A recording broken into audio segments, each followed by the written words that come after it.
21শে ফেব্রুয়ারি বাংলা ভাষাভাষী মানুষের জন্য গৌরবোজ্জ্বল ও স্মৃতি বিজড়িত একটি দিন। এটি শহীদ দিবস ও আন্তর্জাতিক মাতৃভাষা দিবস হিসেবেও সুপরিচিত। 1952 সালের এই দিনে বাংলাকে পাকিস্তানের অন্যতম রাষ্ট্রভাষা করার দাবিতে আন্দোলনরত ছাত্রদের উপর পুলিশের গুলিবর্ষণে কয়েকজন তরুণ শহীদ হন। 2010 সাল থেকে প্রতি বছর 21শে ফেব্রুয়ারি বিশ্বব্যাপী আন্তর্জাতিক মাতৃভাষা দিবস হিসেবে পালিত হয়। আজ আমরা জানব কি ঘটেছিল সেই 21শে ফেব্রুয়ারিতে এবং কেন ঘটেছিল।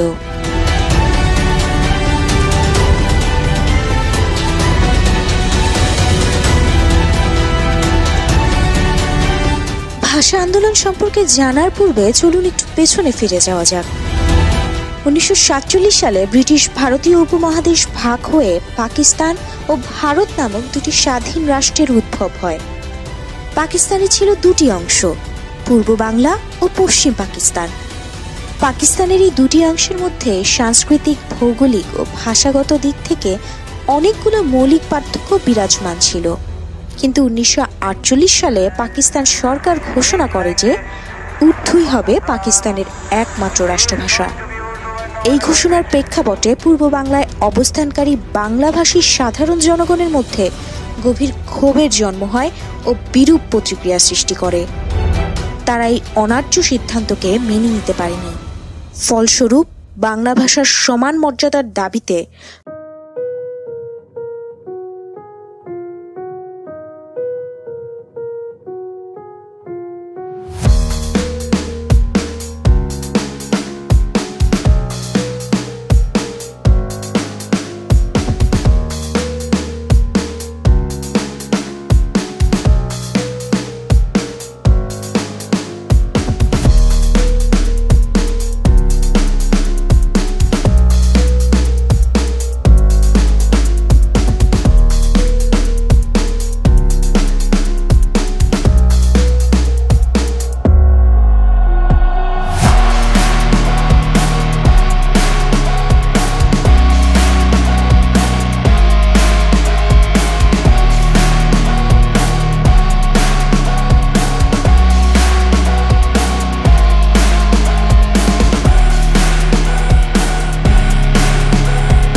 পথে নেমে আসে। 21শে ফেব্রুয়ারির এই ঘটনার মধ্যে দিয়ে ভাষা আন্দোলন আরো বেগবান হয়। 1954 সাল পর্যন্ত চলে এই আন্দোলন। এই বছর প্রাদেশিক পরিষদ নির্বাচনে বাঙালির সংখ্যাগরিষ্ঠ যুক্তফ্রন্ট জয়লাভ করে।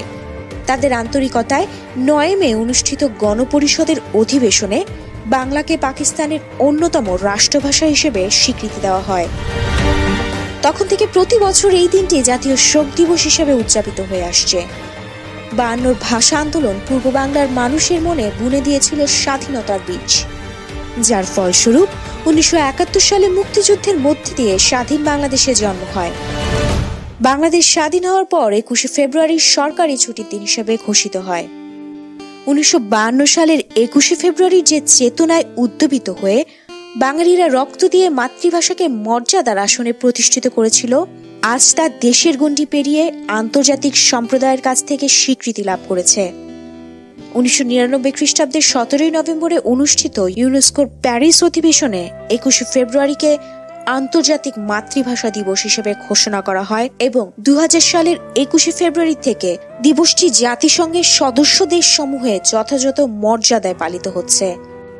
বর্তমানে ঢাকা বিশ্ববিদ্যালয়ের পরিচালনায় 21শে ফেব্রুয়ারি রাত 12:01 প্রথমে রাষ্ট্রপতি এবং পরে একাধিক্রমে প্রধানমন্ত্রী, মন্ত্রিপরিষদের সদস্যবৃন্দ, ঢাকা বিশ্ববিদ্যালয়ের উপাচার্য, শিক্ষকবৃন্দ, ঢাকাস্থ বিভিন্ন দূতাবাসের কর্মকর্তাবৃন্দ, রাজনৈতিক নেতৃবৃন্দ, বিভিন্ন প্রতিষ্ঠান ও সংগঠন এবং সর্বস্তরের জনগণ কেন্দ্রীয় শহীদ মিনারে এসে শহীদদের প্রতি শ্রদ্ধার্ঘ্য নিবেদন করেন।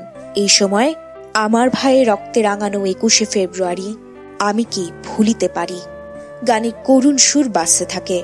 এই দিন শহীদ মিনার এলাকায় লক্ষ মানুষের ঢল নামে। বাংলা ভাষার জন্য জীবন দেওয়া শহীদদের প্রতি শ্রদ্ধা জানাতে দেশ বিদেশের মানুষেরা ছুটে আসেন।